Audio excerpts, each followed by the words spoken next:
Olá, tudo bem? Eu sou o pastor Oliver Costa Goiano, você está na TV 65 no programa Com Fé. A gente está muito feliz de ter você aqui com a gente hoje. E eu quero pedir que você compartilhe e convide pessoas para que se acheguem conosco. E hoje nós vamos conversar sobre ódio e discurso de ódio. E a nossa produção tem perguntas sobre este tema. Vamos ouvi-los? Pastor Oliver, nesta semana uma jornalista no exercício da sua função foi agredida por um político. Por que tanto ódio?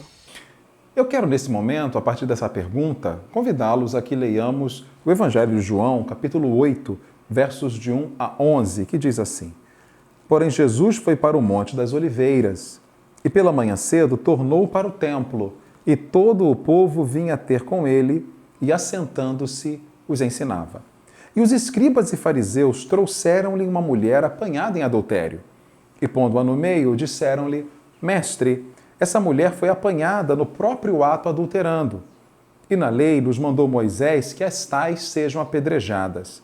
Tu, pois, que dizes? Isto diziam eles, tentando-o para que tivessem de que o acusar. Mas Jesus, inclinando-se, escrevia com o dedo na terra.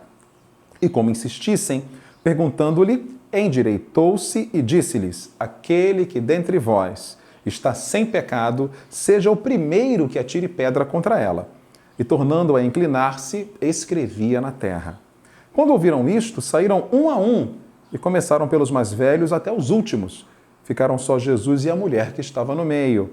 E endireitando-se Jesus e não vendo ninguém mais do que a mulher, disse-lhe: Mulher, onde estão aqueles teus acusadores? Ninguém te condenou? E ela disse: Ninguém, Senhor. E disse-lhe Jesus: Nem eu também te condeno. Vai-te e não peques mais. Essa história é uma história muito linda, que mostra o trato de Jesus com essa mulher que estava pronta para ser assassinada. E eu, em primeiro lugar, eu penso que as pessoas odeiam e têm discurso de ódio quando as pessoas se sentem ameaçadas.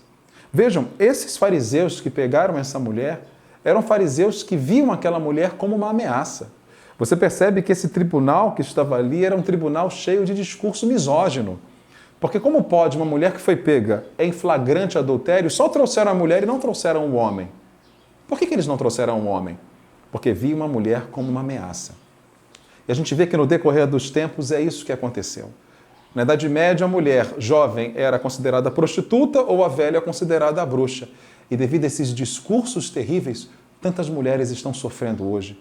Tanto feminicídio está acontecendo hoje e Jesus foi contra o feminicídio. Aquela mulher não era uma ameaça. Nenhuma mulher é uma ameaça. Quando as pessoas se sentem ameaçadas, infelizmente, acabam odiando. E esse ódio diz mais acerca delas mesmas do que acerca do outro. Por isso, Jesus nos dá uma lição que está aqui no verso de 3 a 5. Ele não aceitou esse tribunal de exceção. Ele não aceitou que aquela mulher viesse sozinha sem um homem. Ele percebeu toda a opressão daquela sociedade contra aquela mulher, que havia como uma ameaça. Havia como uma ameaça. Mas Jesus a acolheu e não havia assim. Pastor Oliver, por que ofender uma pessoa na internet, seja por raça, gênero ou religião, ficou tão comum e impune ultimamente? Veja, a internet é uma bênção, mas para muitos se tornou terra sem lei. Para muitos que reverberam seus negacionismos, reverberam suas ignorâncias e reverberam seu ódio. Interessante que ao pensar sobre isso, sobre o preconceito e a discriminação a grupos específicos, eu imagino que as pessoas odeiam e têm discurso de ódio porque odeiam aquilo que não conhecem. Interessante que nesse texto de João, capítulo 8, a gente viu que no verso 6 e no verso 8, Jesus está escrevendo com o dedo em terra. Eu acho isso fantástico, porque tanto Jesus como Sócrates, o grande filósofo da Grécia Antiga, não escreveu nada.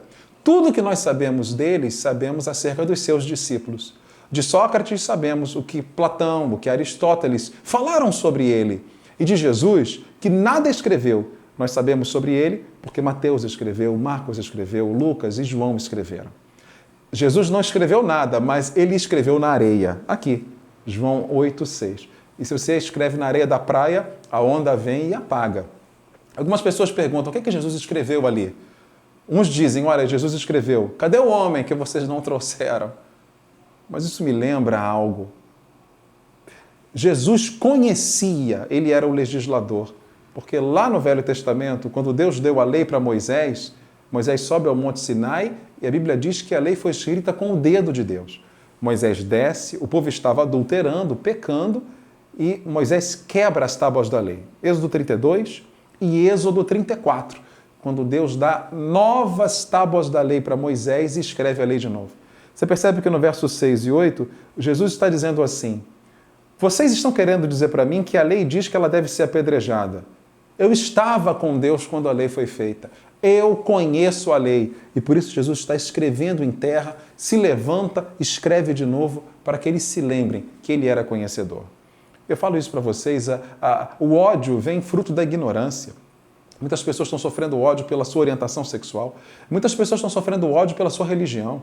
As religiões de matrizes africanas estão sendo expulsas por traficantes em muitas comunidades aqui no Rio de Janeiro, por ódio, por não se conhecer o outro e por isso se demoniza o outro. Eu quero dizer a você, Jesus está dizendo, eu não tenho ódio porque eu conheço. Eu estava presente quando a lei não adulterarás foi feita. E nossas ignorâncias, e aqui não é nenhum demérito, nossas discriminações e ódio muitas vezes vêm da nossa ignorância. E Jesus se coloca como o conhecedor. Quanto mais conhecimento, menos ódio haverá no nosso coração, porque nós conheceremos o outro, como pensa o outro, nos colocaremos no lugar do outro. Pastor Oliver, a liberdade de expressão permite que alguém desrespeite uma outra pessoa por sua orientação sexual, por exemplo? É claro que não. A liberdade de expressão tem um limite. O limite até onde vai a liberdade, ou melhor, a dignidade da pessoa humana. Como nossos pais nos ensinavam, não é? Que o nosso direito acaba quando começa o direito do outro. E, aliás, ao falar sobre liberdade de expressão, nós temos visto que muitas pessoas estão com ódio e discurso de ódio e invocam a liberdade de expressão. Eu quero lembrar para vocês que esse texto diz algo fantástico para nós no verso 7, João 8:7, em que Jesus vira para aqueles homens que já estavam com a pedra na mão para matar essa mulher que foi pega em flagrante adultério, e Jesus diz, aquele que não tem pecado, seja o primeiro a tirar a pedra. Gente, que sabedoria! Jesus deixa que os homens decidam, e a Bíblia diz que dos mais velhos aos mais moços todos saem. Talvez todos saíram, e aí nós estamos supondo, talvez porque todos tiveram o conhecimento de seus próprios pecados. Jesus iguala a todos. E o discurso de ódio vem sempre da desumanização do outro. Você sabia que o genocídio em Ruanda, em 1994, aconteceu quando uma pessoa comprou uma rádio e ficou ali colocando discurso de ódio contra aquela minoria étnica? O genocídio contra os armênios foi antecedido de discurso de ódio. Contra os curdos no Iraque, na década de 80, foi antecedido de discurso de ódio. Os judeus na Segunda Guerra Mundial, toda aquela pregação de ódio contra os judeus, por que eles têm que ir para os campos de concentração? E muitos nazistas diziam, porque eles mataram Jesus, ou muitos nazistas diziam, porque eles têm os melhores empregos aqui na Alemanha. Então, a liberdade de expressão não nos dá o direito de desumanizar o outro. E qual é a postura que Jesus tem? Jesus iguala a todos. Jesus diz assim, eu reconheço que ela cometeu um pecado, mas vocês são pecadores também. E ser humano é ser alguém passível de erros. Ser humano é ser alguém passível de tentar ser melhor. E enquanto aqueles homens se achavam melhores do que aquela mulher, Jesus diz, vocês todos estão no mesmo barco. Quem aqui não tem pecado, como dizia-se antigamente, seja aquele que atire a primeira pedra. Se vocês não têm pecado, estão livres. Com coragem, Jesus, ao deixar que eles decidissem, permitiu que cada um deles tocasse no tribunal de sua consciência e lembrassem, nós somos pecadores também. Eu quero terminar hoje o nosso programa com fé dizendo que o ódio e o discurso de ódio têm o poder de destruírem a tessitura democrática de qualquer nação. Eu vi uma história que na guerra Irã-Iraque, na década de 80, havia ali 2 soldados que estavam na fronteira e se perguntaram um ao outro, por que nós estamos guerreando? E um respondeu, olha, porque nós aqui gostamos de comer quibe. E o outro disse, mas nós também gostamos de comer quibe. Por que nós estamos guerreando? E aí um disse, olha, porque nós somos islâmicos. E o outro disse, não, nós também somos islâmicos. Naquele momento eles perceberam que, na verdade, eles tinham muito mais semelhanças do que diferenças. Eu quero dizer a você que Jesus termina essa história em João 8, 10 e 11, dizendo assim, endireitando-se Jesus e não vendo ninguém, mais do que a mulher disse, mulher, onde estão aqueles teus acusadores? Ninguém te condenou? E ela disse, ninguém, Senhor. E disse-lhe Jesus, nem eu também te condeno. Vai-te e não peques mais. O ódio não muda as pessoas. Você vê que coisa linda? Jesus não passa por cima do erro dela. Jesus reconhece que ela cometeu um erro, mas diz a ela, vá e não peques mais. E Jesus diz que a decisão da mudança cabia à mulher, não aqueles algozes que estavam com a pedra na mão, não aqueles homens que estavam com as pedras na mão, prontos a matá-la. O ódio não muda as pessoas. São as pessoas que por si mesmas mudam.